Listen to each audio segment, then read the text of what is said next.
अस्सलाम वालेकुम स्टूडेंट्स। आज के इस वीडियो लेक्चर में हम डिस्कस करेंगे class 9 biology unit 4 cells and tissues का एक टॉपिक एक्टिविटीज़ 4.3। कुछ एक्टिविटीज़ दी हैं जिसको आप लोगों ने करना है। कुछ डायग्राम्स हैं, कुछ एक्सपेरिमेंट्स एक तरह से हैं, तो आप लोगों ने उसको देखना और अपने ऑब्जर्वेशन जो है वो रिकॉर्ड करने हैं। तो इसके साथ साथ इससे पहले हमने एक वीडियो देखी थी। हमने volume surface area to volume ratio की बात की थी और उसमें हमने देखा था कि अगर वॉल्यूम जो है वो बड़ा है तो उसका सरफेस एरिया कम हो जाता है, लेकिन अगर हम उसका किसी भी सेल का वॉल्यूम जो है वो कम कर लेते हैं तो उसका जो सरफेस एरिया होता है वो बढ़ जाता है। ठीक है, तो हमने उसमें देखा था कि rate of exchange of material जो है वो किस चीज़ के ऊपर डिपेंड करते हैं, वो सरफेस एरिया के ऊपर डिपेंड करता है। अगर सरफेस एरिया बढ़ेगा तो rate of exchange of material between the cell and its surrounding तो वो फिर ज़्यादा होगा। तो ये चीज़ हमने डिस्कस की थी। वेरियस देखें एक्टिविटीज़ जो है एग्जांपल्स एक्टिविटीज़ हमने कल डिस्कस की थी और इसके जो सरफेस एरियाज और वॉल्यूम थे वो हमने कैलकुलेट किए थे। आज हम देखेंगे एक्टिविटी 4.3। सबसे पहले एक्टिविटी है examine an animal and plant cell under microscope, draw the diagrams to represent your observation of the cell. आप लोगों ने माइक्रोस्कोप के अंडर सेल्स को देखना है, प्लांट सेल्स को भी और एनिमल सेल को भी। तो आपने अपनी ऑब्जर्वेशन रिकॉर्ड करनी है कि उसमें आप लोगों को क्या क्या देखने को मिला है। ठीक है, ये तो आप स्कूल में कर सकते हैं माइक्रोस्कोप के ज़रिए। जो सेकंड एक्टिविटी है, कहते हैं draw the diagrams to represent differences between plants and animal cells. आप लोगों ने एक डायग्राम बनाना है और उस डायग्राम के ज़रिए आप लोगों ने रिप्रेजेंट करना है कि प्लांट सेल्स और एनिमल सेल्स जो इसमें क्या एक दूसरे से मुख्तलिफ है। ठीक है, तो आप लोगों ने इसके बारे में बताना है। सो यहाँ पर आप लोगों को बताया गया है comparison between plants and animal cells. Animal cell एक दिया हुआ है और साथ में दूसरा प्लांट सेल आपको दिया हुआ है, तो ये चीज़ आप लोगों ने देखनी है। ये देखिए यहाँ पे एक प्लांट सेल है और दूसरा देखिए एनिमल सेल है, तो इसमें आप लोगों ने देखना है किस तरह से हम इसको देख सकते हैं। यहाँ पे देखिए सबसे पहले आप लोगों के पास क्या है, अगर आप देखें न्यूक्लियस। ठीक है, तो न्यूक्लियस यहाँ पे भी है और यहाँ पे भी है। एंडोप्लाज्मिक रेटिकुलम दोनों में मौजूद है। ठीक है, इस तरह राइबोसोम जो है वो दोनों में मौजूद है। यहाँ पे देखिए गोल्गी अपैरेटस दोनों में मौजूद है। प्लाज्मा मेम्ब्रेन यानी सेल मेम्ब्रेन दोनों में मौजूद है। साइटोप्लाज्म भी दोनों में मौजूद है। ये तो कॉमन चीज़ें थी जो कि दोनों में मौजूद है। यहाँ देखिए एक माइटोकॉन्ड्रिया इसमें भी है और माइटोकॉन्ड्रिया इसमें भी है, ये भी कॉमन हो गया। अब जो चीज़ सिर्फ एनिमल सेल में है और प्लांट सेल में नहीं है, या जो चीज़ सिर्फ प्लांट सेल में है और एनिमल सेल में नहीं है, वो कौन कौन सी हैं? जैसे अगर देखें तो प्लांट सेल में क्या है, वैक्यूल मौजूद है और एनिमल सेल में वैक्यूल नहीं होता। बड़ा वैक्यूल, स्मॉलर वैक्यूल्स होते हैं लेकिन बड़े वैक्यूल्स नहीं होते इसमें। इसके साथ देखें सेल वॉल जो है वो प्लांट सेल के अंदर मौजूद है, लेकिन एनिमल सेल के अंदर ऐसा कोई सेल वॉल जो है मौजूद नहीं है। इसके साथ साथ आप देखें अगर एनिमल सेल में देखें तो लाइसोसोम आपको देखने को मिलता है, लेकिन प्लांट सेल में आपको लाइसोसोम्स देखने को नहीं मिलता। इसके साथ साथ अब देखें सेंट्रियोल जो है वो भी प्लांट सेल में आपको देखने को नहीं मिलता, लेकिन एनिमल सेल्स में आपको देखने को मिल सकता है। साथ ही साथ यहाँ देखें जो क्लोरोप्लास्ट है वो सिर्फ प्लांट सेल में होता है, एनिमल सेल्स में नहीं होता।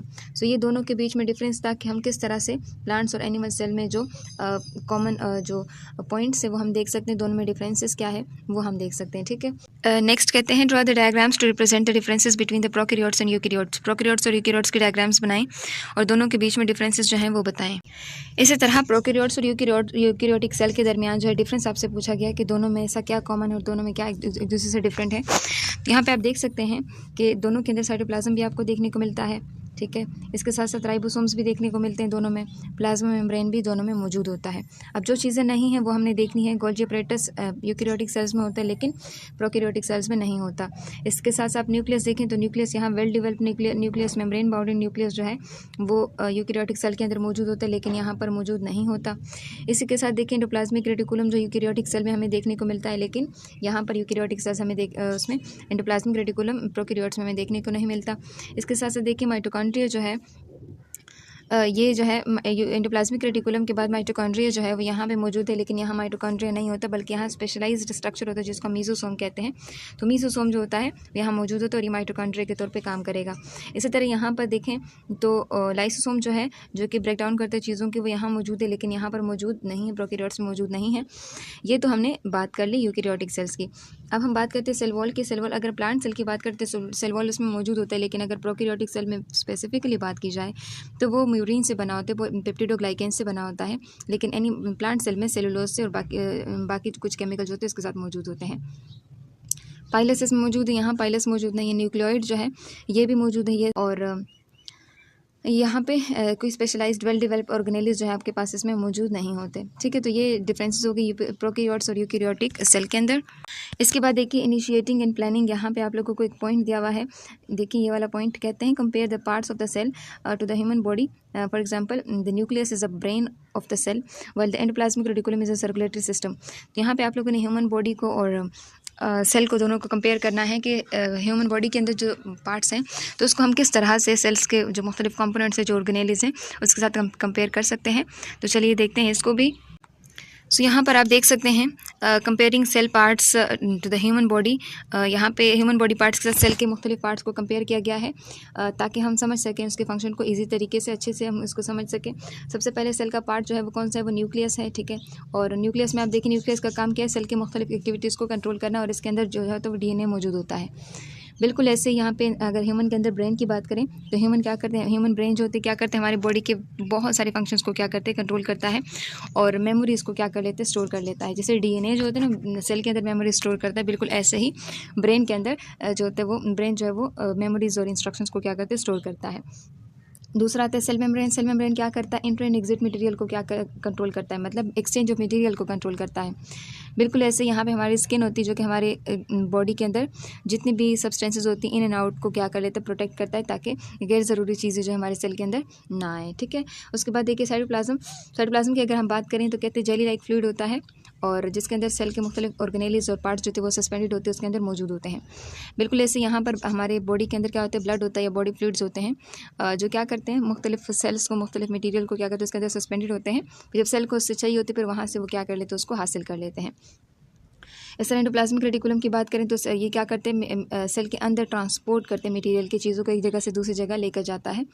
इसी तरह बिल्कुल ऐसे ही सेल के अंदर हमारी ह्यूमन बॉडी के अंदर एक सर्कुलेटरी सिस्टम होता है जो कि ब्लड वेसल जिसमें मौजूद होते हैं मुख्तलिफ मटीरियल को ट्रांसपोर्ट करते हैं बॉडी के एक पार्ट से दूसरे पार्ट तक। तो ये दोनों जो है ह्यूमन बॉडी और सेल्स के अंदर इस तरह से कंपेरिजन किया गया है कि कौन सी चीज़ एक में है तो दूसरे में वो चीज़ नहीं है। ठीक है, या दोनों जो है दोनों में अगर वो चीज़ है तो दोनों का फंक्शन क्या है, यानी फंक्शन के सिमिलैरिटी के बेसिस के ऊपर हम दोनों के फंक्शंस को समझते हैं। इस तरह लाइसोसोम्स की बात करती हैं, क्या करते हैं, वेस्ट सब्सटेंसेस को ओल्ड सेल्स को क्या करता है, ब्रेक डाउन करता है। बिल्कुल ऐसे जो स्टमक है वो क्या करता है, डाइजेस्टिव या जो हमारा डाइजेस्टिव सिस्टम है ये वेस्ट को क्या कर लेता है, मुख्तलिफ सब्सटेंसेस को डाइजेस्ट करते हुए वेस्ट सब्सटेंसेस को रिमूव करता है। नेक्स्ट कहते हैं वेक्यूल। वेक्यूल क्या करता है, store water food and waste, यानी क्या करता है पानी फूड और वेस्ट वगैरह जो होती हैं ये उसके लिए ऑर्गेनिजम्स के लिए स्टोर करता है, मतलब जितने भी सेल के फंक्शंस के लिए होते हैं उसके लिए स्टोर करता है। अगर हम ह्यूमन की बात करें उसके अंदर स्टमक होता है, ब्लैडर होता है, तो उसमें फूड वगैरह स्टोर होता है, वेस्ट वाटर ये सारी चीज़ें स्टोर होती हैं। इसके साथ साथ साइटोस्केलेटन की अगर हम बात करें तो ये सपोर्ट प्रोवाइड करता है और शेप प्रोवाइड करता है सेल को। ये सेल्स की बात हो रही है।